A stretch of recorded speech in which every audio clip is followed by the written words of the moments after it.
Hello friends, welcome to channel. അപ്പോൾ നമ്മുടെ voice കുറച്ച് കുറവായിരിക്കും, എനിക്ക് പല്ലുവേന സംഭവമായിട്ട് മര്യാദയ്ക്ക് വർത്താനം പറയാൻ പറ്റാണ്ടിരിക്കുകയാണ്. അപ്പോൾ നമ്മളൊന്ന് പറയാൻ പോകുന്നത് നമ്മുടെ യൂണിയൻ ബഡ്ജറ്റ് ഇപ്പോൾ നമ്മൾ പ്രഖ്യാപിച്ചല്ലോ. അപ്പോൾ അതിൻ്റെ ഒരു ഓവറോൾ ഒരു മെയിൻ പോയിന്റ്സും അങ്ങനത്തെ സംഭവങ്ങളൊക്കെ ആയിട്ട് എന്തൊക്കെ നമ്മൾ എഫക്റ്റ് ചെയ്യും, എന്തൊക്കെ നമ്മൾ എഫക്റ്റ് ചെയ്യില്ല, അപ്പോൾ അങ്ങനത്തെ ഒരു ഫുൾ ഒരു ഷോർട്ടായുള്ള ഒരു ഓവർവ്യൂ ആണ് നമ്മൾ പറയാൻ പോകുന്നത്. അപ്പോൾ നിങ്ങൾ യൂണിയൻ ബഡ്ജറ്റ് കണ്ടിട്ടില്ലെങ്കിൽ നിങ്ങൾക്ക് ഓൾമോസ്റ്റ് ഒരു 1.5 മണിക്കൂർ സംസാരിച്ചിട്ടാണ് ആക്ച്വലി നമ്മുടെ ഫൈനാൻസ് മിനിസ്റ്റർ ഇതിനെക്കുറിച്ച് പറഞ്ഞത്. അപ്പോൾ ഇത്രയധികം സംഭവങ്ങൾ എല്ലാവർക്കും ഒറ്റയടിക്ക് കാണാൻ പറ്റണമെന്നില്ല, അല്ലെങ്കിൽ പെട്ടെന്ന് മനസ്സിലാവണമെന്നില്ല. അപ്പോൾ അതിൻ്റെ ഒരു ഷോർട്ട് ഫോമായിട്ട് നമ്മളെല്ലാം എല്ലാ മെയിൻ പോയിന്റ്സുകളും നമ്മൾ എടുത്ത് പറയുന്നുണ്ട്. കേരളത്തിൻ്റെ കാര്യം പൊതുവെ പറഞ്ഞു കഴിഞ്ഞാൽ ഒരു പിണ്ണാക്കം കിട്ടിയിട്ടില്ല എന്ന് തന്നെ വേണമെങ്കിൽ പറയാം. ഒരു സാധനം പോലും കേരളത്തിന് വന്നിട്ടില്ല. സുരേഷ് ഗോപി കുറേ വാചകടിക്കുക അല്ലാണ്ട് ഉണ്ടായത് വേറെ ഒന്നും ഉണ്ടായില്ല എന്ന് മാത്രം സത്യം പറയാം. അല്ലെങ്കിൽ സുരേഷ് ഗോപിനെ അവരിട്ട് ഉന്തി വിട്ടു, അത്ര തന്നെ. ശരിക്കും പണി കൊടുത്തിട്ടുണ്ട്. അപ്പോൾ എന്താ സംഭവിച്ചത്, അല്ലെങ്കിൽ നമുക്ക് എന്താ അതിൻ്റെ ഡീറ്റെയിൽ ആയിട്ട് ഫുള്ളായിട്ട് പറയാൻ പോകുന്നത്. അപ്പം നമുക്ക് എന്തായാലും അതിനെ കുറിച്ച് നോക്കാം. അപ്പോൾ ഞാൻ വലിയ സൗണ്ട് ആകുന്നില്ല, അതുകൊണ്ടാണ് ഞാൻ മൈക്ക് കുറച്ച് അടുത്ത് എടുത്തു വെച്ചിട്ടുണ്ട്. എന്ന് വെച്ചാൽ ഈ സൈഡ് ഭയങ്കര വേനയാട്ടാ, വലിയ വേനയല്ല, എനിക്കിത് ഇവിടെ ഒരു നമ്മുടെ മോണയുടെ സൈഡിലായിട്ട് ഒരു എങ്ങനെ പൊട്ടിയെന്നറിയില്ല, അവിടെ പൊട്ടിയിട്ടുണ്ട്. അപ്പോൾ അത് കാരണം ഭയങ്കര വേന, അവിടെ പല്ലുകളുണ്ട് വർത്തമാനം പറയുമ്പോൾ.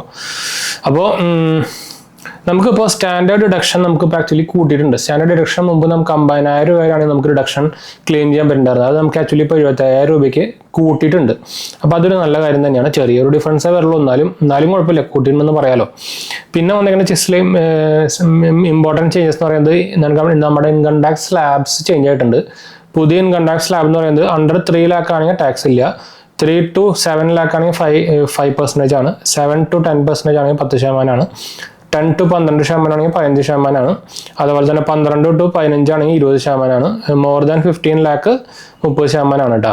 നമുക്കിതിൽ മാക്സിമം ഈ പുതിയ ടാക്സ് സ്കീം അനുസരിച്ച് പുതിയ സേവ് ചെയ്യാൻ പറ്റുന്നത് മാക്സിമം എമൗണ്ട് എന്ന് പറയുന്നത് 17,500 കേട്ടോ. അതുപോലെ തന്നെ ഓൾഡ് ടാക്സ് റിജിമിന് വലിയ ചേഞ്ചസും സംഭവിച്ചിട്ടില്ല. അപ്പോൾ അതുകൊണ്ട് തന്നെ വലിയ കാര്യമായിട്ടുള്ള ചേഞ്ചസോ സംഭവങ്ങളൊന്നും ഇതുകൊണ്ട് ഉണ്ടാവാനും പോകുന്നില്ല. അപ്പോൾ ജസ്റ്റ് ഒരു ഷോ ഓഫ് എന്നൊക്കെ വേണമെങ്കിൽ പറയാം. അതുപോലെയാണ് ഇപ്പോൾ ചെയ്തേക്കുന്നത്. അടുത്ത മെയിൻ സംഭവം എന്ന് പറയുന്നത് നമ്മുടെ ഇൻവെസ്റ്റ്മെൻറ്റും അവർ കൈവച്ച് തുടങ്ങി. നമ്മുടെ മ്യൂച്വൽ ഫണ്ടും അതുപോലെ തന്നെ സ്റ്റോക്സ് ഇൻവെസ്റ്റ്മെൻറ്റും അതും കറിയിരിക്കും. ഈ രണ്ടെണ്ണത്തിലും ഷോർട്ട് ടേം ഇൻവെസ്റ്റ്മെൻറ്റും ഉണ്ട്, ലോങ് ടേം ഇൻവെസ്റ്റ്മെൻറ്റും ഉണ്ട്. അപ്പോൾ അതിൽ നിന്ന് കിട്ടുന്ന പ്രോഫിറ്റാണ് നമ്മൾ ഷോർട്ട് ടേം ഇൻവെസ്റ്റ്മെൻറ്റ് ഗെയിൻ എന്നും പറയാം, മറ്റേ ലോങ് ടേം ഇൻവെസ്റ്റ്മെൻറ്റ് ഗെയിൻ എന്നും പറയാം.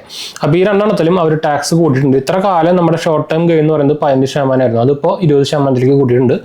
ലോങ് ടേം ഗെയിൻ 10% ആയിരുന്നു, അത് ശരിക്കും 12.5% ആക്കിയിട്ടുണ്ട്. അതുപോലെ തന്നെ ഫ്യൂച്ചർ ആൻഡ് ഓപ്ഷൻ ട്രേഡിംഗ് ടാക്സും അതുപോലെ തന്നെ സംഭവങ്ങളൊക്കെ ഇൻക്രീസും ചെയ്തിട്ടുണ്ട്. അത് മാത്രമല്ല നമുക്ക് ഇൻഡെക്സേഷൻ ബെനിഫിറ്റും കളഞ്ഞിട്ടുണ്ട്. ഇൻഡെക്സേഷൻ ബെനിഫിറ്റ് എന്ന് പറഞ്ഞാൽ നമുക്ക് ഇൻഫ്ലേഷൻ്റെ ഒരു ബെനിഫിറ്റ് നമുക്ക് ഈ നമ്മുടെ അസറ്റ്സ് കുറേ കാലം കഴിഞ്ഞ് സെല് ചെയ്യുമ്പോൾ കിട്ടാറുണ്ട്. അതായത് ഇപ്പോൾ നമ്മളൊരു വീട് സംഭവങ്ങളൊക്കെ കുറേ കാലം കഴിഞ്ഞ് ഒരു 10 കൊല്ലം കഴിഞ്ഞൊരു വിൽക്കുകയാണെങ്കിൽ നമുക്ക് അതിന്മേ ആ ഇൻഫ്ലേഷൻ്റെ ഒരു 6% നമുക്ക് ഇൻഫ്ലേഷൻ ഉണ്ടെങ്കിൽ അതിൻ്റെ മൈനസ് ചെയ്തിട്ട് ബാക്കിയുള്ള എമൗണ്ടമ്മയാണ് നമുക്ക് ടാക്സ് കയറ്റാറ്. പക്ഷേ ഇപ്പോൾ നമുക്ക് ആ ഫുൾ എത്രയാണ് പ്രോഫിറ്റ് ഉണ്ട് അതിൻ്റെ ഫുള്ള് നമുക്ക് ടാക്സ് കൊടുക്കേണ്ടി വരും. അപ്പോൾ ഇൻഡെക്സേഷൻ ബെനിഫിറ്റ് എടുത്ത് കളഞ്ഞിട്ടുണ്ട്. അതൊരു നല്ല പറയുന്നില്ല.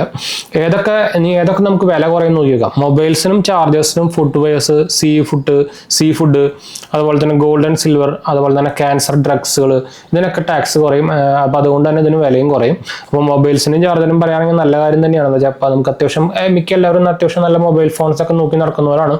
അപ്പോൾ അതിൻ്റെ ടാക്സ് കുറയുമെന്ന് പറഞ്ഞാൽ നല്ല കാര്യം തന്നെയാണ്. അതുപോലെ തന്നെ ചാർജേഴ്സിനും ഇപ്പോൾ നിങ്ങൾ ഹൈ എൻഡ് ഫോൺസ് ഒക്കെ വാങ്ങിക്കുന്നുണ്ടെങ്കിൽ നിങ്ങൾക്ക് അതിൻ്റെ കൂടെ ഇപ്പോൾ ചാർജർ കിട്ടില്ലല്ലോ. ഹൈ എൻഡ് അല്ല, മിക്ക ഒരു 25,000 മുകളിൽ പോകുമ്പോൾ തന്നെ ഇപ്പോൾ സാംസങ് സംഭവങ്ങളൊക്കെ അവർ ചാർജറൊക്കെ എടുത്ത് കളഞ്ഞിട്ടുണ്ട്. പിക്സലിന് ചാർജർ ഇല്ല. അപ്പോൾ അതിൻ്റെ ചാർജർ നമുക്ക് എക്സ്ട്രാ വാങ്ങിക്കേണ്ട ഒരു സ്ഥിതിയാണ്. അപ്പോൾ അതിനും ടാക്സ് കുറയുമെന്ന് പറയുമ്പോൾ അതിൻ്റെയും പ്രൈസ് കുറയും. അപ്പോൾ അതൊരു നല്ല കാര്യം തന്നെയാണ്. ഇനി എന്തൊക്കെ കൂടി നോക്കി നോക്കാം. ടെലികോം എക്യുപ്മെന്റ്സിന് വില കൂടും, അതുപോലെ തന്നെ ഫെർട്ടിലൈസേഴ്സിന് വില കൂടും, പ്ലാസ്റ്റിക്കിന് വില കൂടും. എന്താ വെച്ചാൽ പ്ലാസ്റ്റിക്കിൻ്റെ യൂസേജ് കുറയ്ക്കാനാണ്. അതൊരു നല്ല മൂവ് തന്നെയാണ്, അത് എടുത്ത് പറയേണ്ട സംഭവം തന്നെയാണ്.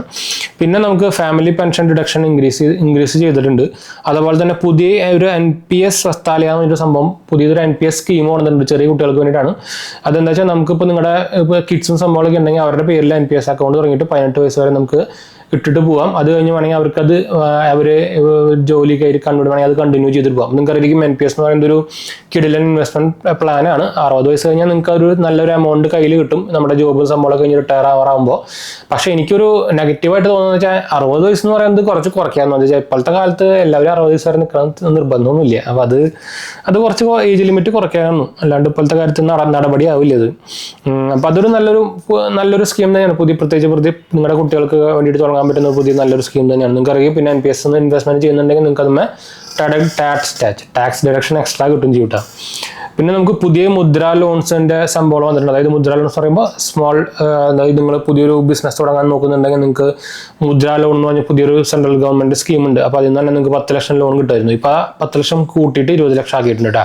അതൊരു നല്ല സംഭവം തന്നെയാണ്. നമുക്ക് ഓവറോൾ ഇന്ത്യയിൽ നമുക്ക് 12 IT പാർക്കുകൾ വരാനുള്ള പ്രഖ്യാപനം നടന്നുണ്ട്. അതും നല്ല കാര്യം തന്നെയാണ്. കൂടുതൽ ജോലി കിട്ടും, അങ്ങനത്തെ സംഭവങ്ങളൊക്കെ വരാൻ പോവാണ്. ഏറ്റവും കൂടുതൽ എന്താ പറയുക, ഈ ബഡ്ജറ്റിൽ പ്രയോജനം ഉണ്ടായിരിക്കുന്നത് ബീഹാറിനും ആന്ധ്രയ്ക്കാണ് കേട്ടോ. റോഡ് പരമായിട്ടും മെട്രോ പരമായിട്ടും ഇഷ്ടം പോലെ സംഭവങ്ങളാണ് അലോട്ട് ചെയ്തേക്കുന്നത്. അപ്പോൾ എന്താ പറയുക, കോളടിച്ചു എന്ന് പറയാൻ വേണമെങ്കിൽ ബീഹാറിനും ആന്ധ്രയ്ക്കും. കേരളത്തിനാണെങ്കിൽ ഇതായി. അപ്പോൾ ഇതാണ് ഒരു ഓവറോൾ ആയിട്ടുള്ള ഒരു ഷോർട്ട് ഫോം ആയിട്ടുള്ള നമ്മുടെ ഇപ്പോൾ ബഡ്ജറ്റ് പ്രഖ്യാപിച്ച സംഭവങ്ങൾ കേട്ടോ. അപ്പോൾ മെയിൻ സംഭവങ്ങളൊക്കെ നമ്മൾ പറഞ്ഞു വിചാരിക്കുന്നു. ഇതല്ലാണ്ട് കുറേ എഡ്യൂക്കേഷണൽ സംഭവങ്ങളും അതുപോലെ തന്നെ എംപ്ലോയ്മെന്റ് സംഭവത്തിനും ഒക്കെ ഇവർ കുറേ അലോട്ട്മെന്റും സംഭവങ്ങളൊക്കെ ചെയ്തിട്ടുണ്ട് ക്യാഷ്. അത് എത്ര ശതമാനം ഉപയോഗം വരും എന്നൊന്നും പറയാൻ പറ്റില്ല, ആരെ പോകലിലേക്ക് പോകും ഒന്നും പറയാൻ പറ്റില്ല. അതുകൊണ്ടാണ് ഞാൻ എടുത്ത് മെയിനായിട്ട് എടുത്ത് പറയാൻ കേട്ടോ. എന്ന് വെച്ചാൽ ഈ സ്കീം പ്രഖ്യാപിക്കലും സംഭവങ്ങളൊക്കെ കുറേ നടക്കാറുണ്ട്. അതേപോലെ വേറെ ആൾക്കാരുടെ പോക്കറ്റിലേക്ക് പോകാറുമുണ്ട്. അപ്പോൾ അതുകൊണ്ട് ഞാൻ അതെടുത്ത് പറയുന്നില്ല. അപ്പോൾ ഇതാണ് ഒരു ഓവറോൾ ഒരു ഷോർട്ടായിട്ടുള്ള ഒരു നമ്മുടെ യൂണിയൻ ബഡ്ജറ്റിൻ്റെ നമ്മുടെ ഒരു വീഡിയോ. അപ്പോൾ അത്യാവശ്യം സംഭവങ്ങളൊക്കെ മനസ്സിലായിരിക്കുന്നു. എന്തെങ്കിലും സംശയം ഉണ്ടെങ്കിൽ കമൻറ്റ് ചെയ്താൽ മതി. നമ്മളെല്ലാ കമൻറ്റിനും റിപ്ലൈ കൊടുക്കുന്നതാണ്. ഞാൻ പറഞ്ഞല്ലോ, അത് കാരണം പെട്ടെന്ന് ഞാൻ അവസാനിപ്പിക്കുകയാണ്. ചെറിയ സ്പീഡും കൂടി ഉണ്ടാവുക, എന്താ വെച്ചാൽ എനിക്ക് അങ്ങനെ സംസാരിക്കാൻ പറ്റുന്നില്ല. പിന്നെ ഞാൻ പറഞ്ഞാൽ നിങ്ങൾ കമൻറ്റ് അടിച്ചാൽ മതി, കമൻറ്റ് ഇട്ടാൽ മതി. നമ്മളെല്ലാ കമൻറ്റും റിപ്ലൈ കൊടുക്കുന്നുണ്ട് കേട്ടോ. നമ്മുടെ പുതിയ ചാനൽ GHH വേൾഡ് കാണാത്ത പോയി കണ്ടുവെക്കുക, സബ്സ്ക്രൈബ് ചെയ്യുക, സപ്പോർട്ട് ചെയ്യുക, മനസ്സിലാക്കി നമ്മൾ ഷെയർ ചെയ്യാം കേട്ടോ. അടുത്ത വീഡിയോ കാണാം. ബൈ. ഡിസ്ക്രിപ്ഷൻ അവിടെ മറക്കണ്ട. ഇൻസ്റ്റാഗ്രാമിലും ടെലിഗ്രാം ചാനലും നമ്മൾ അവൈലബിൾ ആണ് കേട്ടോ.